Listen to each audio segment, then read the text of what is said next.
step away from this. We do have representatives stepping up there in Butler Township, Pennsylvania. Let's watch. Are we ready?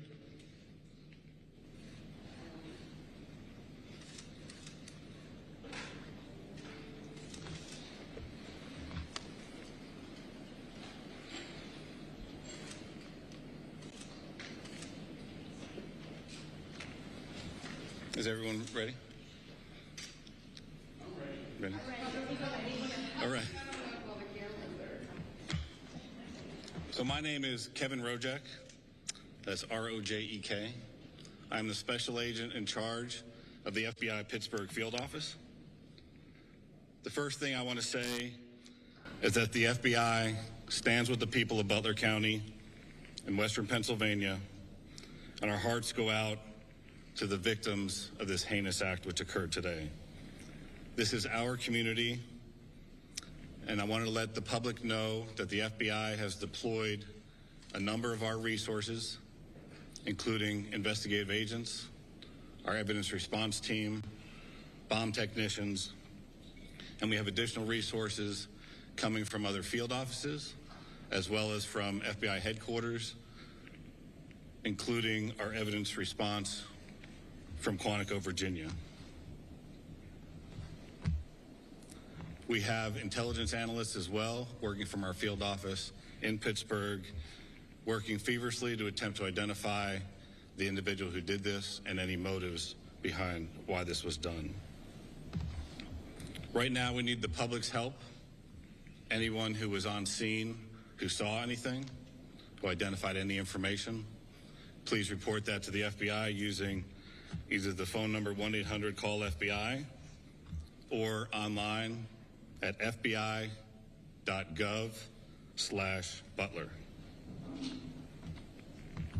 This evening we had what we're calling an assassination attempt against our former president, Donald Trump. It's still an active crime scene. As I mentioned, we have a number of agents on scene. We also are working closely with other federal agencies, our state partners, and our local police partners as well. Again, at this time, we are not prepared to identify who the shooter is. We are close to that identification, and as soon as we are 100% confident in who that individual is, we will share it with the press. With that being said, also, we do not currently have an identified motive, although our investigators are working tirelessly to attempt to identify what that motive was. At this time, I'm going to turn over the podium to Colonel Chris Parris from the Pennsylvania State Police. Thank you very much. My name is Colonel Chris Parris, P-A-R-I-S, Commissioner of Pennsylvania State Police. I would just like to say that the State Police have been in regular contact with the Governor's Office, and the full support and assets of the entire agency are behind the FBI and our other federal and municipal partners to assist with this investigation. The thoughts and prayers of the Pennsylvania State Police are likewise with the victims of this terrible act. We are prepared to support this investigation in any way, shape, or form, and we stand ready to participate in a full, fair, and competent and thorough investigation. To give you an operational rundown, Deputy Commissioner of Operations, Lieutenant Colonel George Bivens, is behind me, and he will discuss the operational portion that's being conducted by the Pennsylvania State Police. Lieutenant Colonel Bivens. Good evening. So let me describe for you a little bit about the scene that we have over there. As you know, there was a grandstand, a very large area, a lot of people there when this all unfolded. The former president had come out and begun to speak shortly after 6 o'clock this evening. And within about 10 to 15 minutes, a number of sounds were heard, and it became apparent that shots were being fired in that direction. It was a chaotic scene. Law enforcement, I believe, acted heroically, quickly identifying and neutralizing the threat, as well as responding to assist the various victims. PSP had a significant presence on the scene along with all of our federal partners at the time of the shooting. We have since enhanced that presence significantly, bringing in resources from all over the Commonwealth to ensure that we have a speedy, thorough investigation. We are working very closely with the FBI as we work through this. As you can imagine, because of the variety of crimes that have been committed, some are under federal jurisdiction, some are under state jurisdiction. And so, we're working through all of that, not an issue at all. We work seamlessly. But the FBI has maintained the lead on the attempted assassination. PSP will take the lead on the homicide and the shootings of the other individuals in the grandstand area. And so there are a lot of witnesses to be interviewed, a lot of things to be processed. There were some complicators that hopefully the next time we speak we can describe for you, but some complicators that slowed down some of the processing and the positive identification of the shooter. But know that at this time we have no reason to believe that there is any other existing threat out there. We are doing everything we can to make sure that this is thoroughly investigated, and that if there is any information developed that anyone else was involved, that between PSP and the FBI, that will very quickly be followed up on. So I think at this time we would open it up to questions from all of you. Was this a lone wolf attack? Again, I think it's too early to say that. We have one shooter tentatively identified, but we're not stopping there. We're following up on a lot of information. It will be some time until we can conclusively say or answer that question, I think.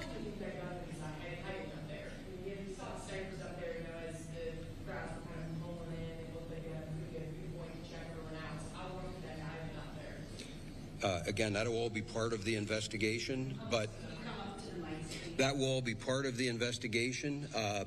But I can tell you that preliminarily it appears everything unfolded very quickly.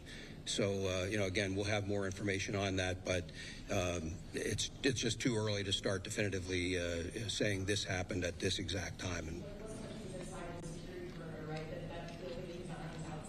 that's correct. We'll have that information for you. It was some distance outside of the security perimeter. Reports that there were people who saw someone on the roof and tried to alert authorities. We're following up on those. I will tell you that I am aware of those, and I am aware that law enforcement had responded to a number of reports of suspicious activity.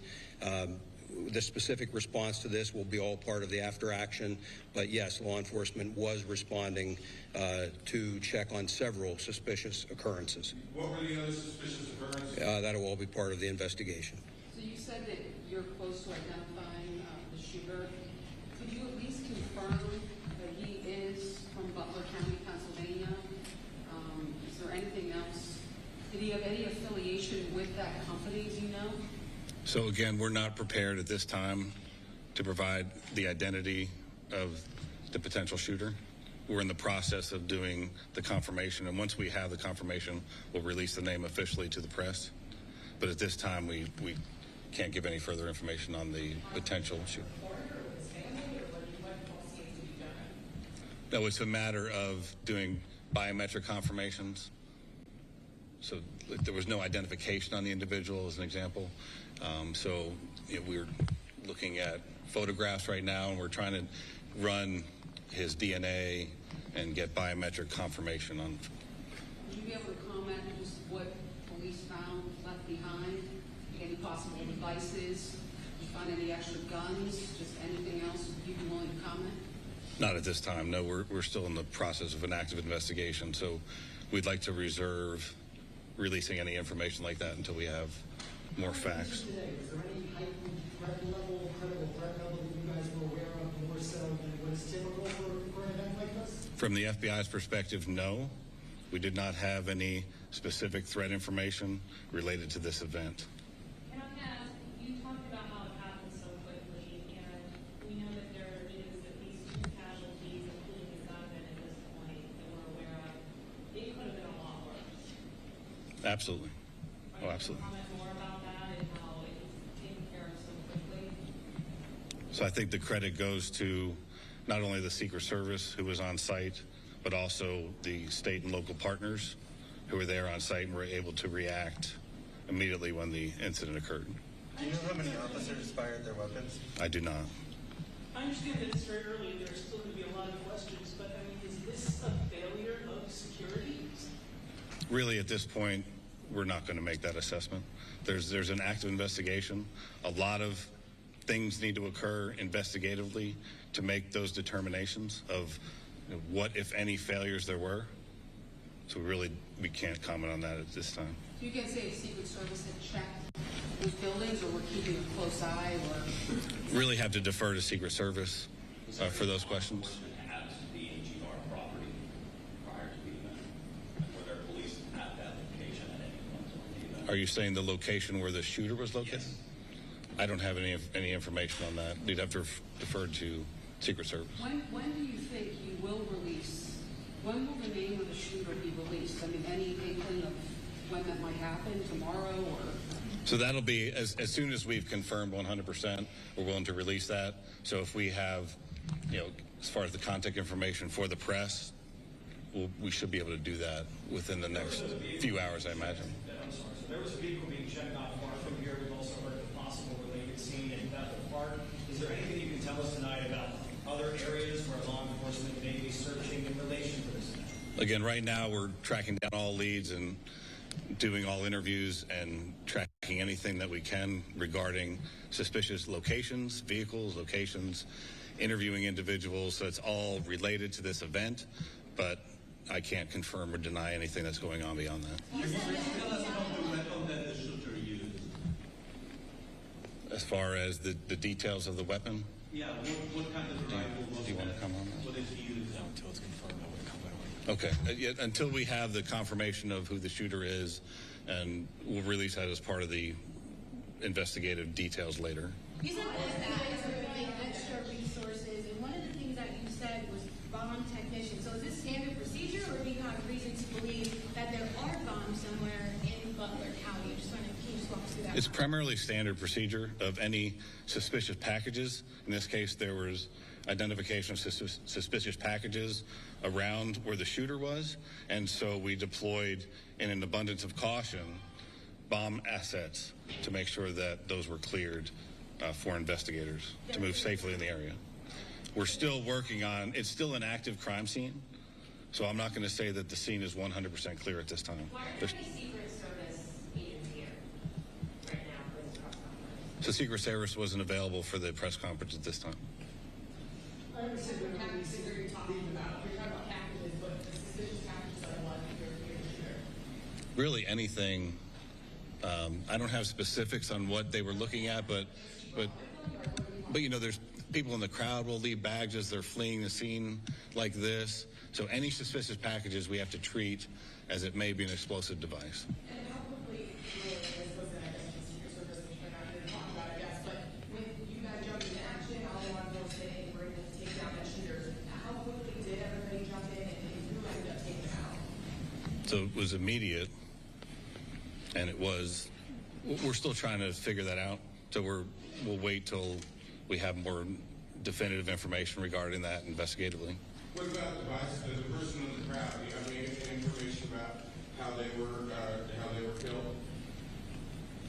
My understanding was it was from the shooter, but again, those will be details that are released later. Do you search homes or apartments as a part of your method of identifying the individual? So if that's where the leads take us, absolutely. Was Donald Trump hit with a bullet? Do you know for sure, or was it potentially something else that could have? I don't have that specific information as far as the injuries to the former president. I understand you're not releasing the suspect's identification right now, but as you know, is this person known to you guys? Is he somebody that you guys have been looking at through the threats he's possibly made online, et cetera, et cetera? Again, the information that we currently have, we're looking at that obviously very intently, and as we know that information, we'll release that as well. So we'll need to plan another time for a follow-up press conference. We're looking at all investigative leads and all everything from And that's why we asked the public, because I'm sure there'll be cell phone video, there'll be all kinds of information that we'll use to fully flesh out exactly what happened here. I know you're saying you can't say what type of gun it is, but do you know how many shots were fired? I don't. And I don't have that information as far as that. That'll come out in the investigation as well. Is there an identification tonight on the other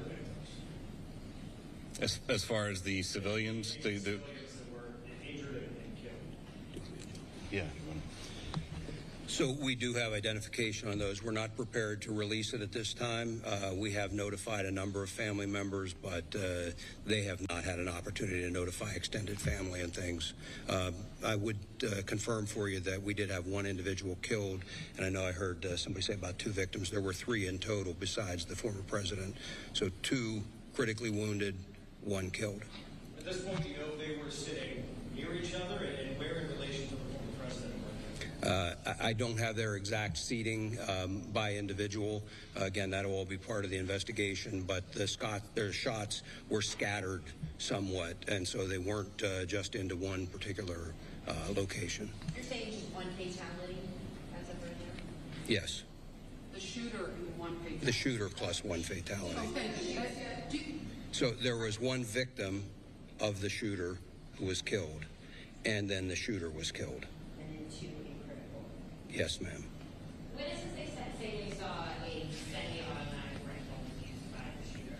Can you share any more details of that's what it was? I've heard those reports as well, and again, we do have a good idea of what the weapon was, but again, that's all part of the ongoing investigation. And I'm not trying to be cagey about that. You know, when the SAC talked about the need to be very methodical and to be cautious with that scene, we are doing just that. We don't want anybody else getting hurt, and candidly, there are some concerns that we'll be able to talk more about later on about just what those concerns are and continue to be. That's all part of the investigation. After the event, there were a lot of really angry people. Are you monitoring? Have there been any threats in response to this? Are you worried? Have there been any specific threats? That's certainly a concern, and you know, we're monitoring that whole situation. I mentioned that, you know, we're bringing a lot of assets to bear, and so like the FBI utilizing their analysts, we also have the Pennsylvania Criminal Intelligence Center. We will utilize the resources of our intelligence division and the Criminal Intelligence Center to be able to monitor for concerns about any threats, regardless of the side of the issue or the political spectrum. We want to make sure that we try and avoid any further violence. But no, nothing specific so far. No, sir. Identifying them by name, can you say anything about the other folks who were injured or killed? Were they adults, male, female, anything else? They were adults, and they're male. All 3? Yes. How difficult it is for your department to know, or all your departments to go talk to these family members, including the civilians who were run down while they just went to a rally and try and, you know, celebrate against the upcoming election? What are those conversations like, and how do you kind of get through that? We have trained investigators, and we're partnered hand in hand with the FBI, again, because we've got some federal violations, some state violations. And so our investigators are going out methodically. We have a large team of investigators that are going out, dividing up these interviews and trying to conduct them as quickly as possible. And then there will be follow-ups. You know, with the FBI asking for people to call in tips, I have no doubt that we will receive a lot of additional information that will also require follow-up. But again, we're working very well together, and it's only a short matter of time until we get through all of those interviews. How close and cold was it for President Trump? There were no police hit with bullets. From your experience, how close and cold was it for? I'm not going to speculate or comment on that. Have any of you talked to the president? Did any of you have any kind of reaction? No. Which law enforcement agencies were tasked with securing this particular rally outside of the United States Secret Service? Well, Secret Service always has the lead on securing something like this, but then they work very closely. and I hate to use the word routine, but it is a fairly routine matter for all of our agencies to work jointly with the Secret Service. And it really depends on the venue, on what information is out there, what number of resources are devoted to it, and we work with them to provide whatever is requested by the Secret Service, but they're the lead in that security. Was there anything about this venue that made it particularly difficult to secure? You know, I would defer to the Secret Service to answer that. They would have done the initial assessment. Was the rooftop part of what was being secured? Was the rooftop, given its proximity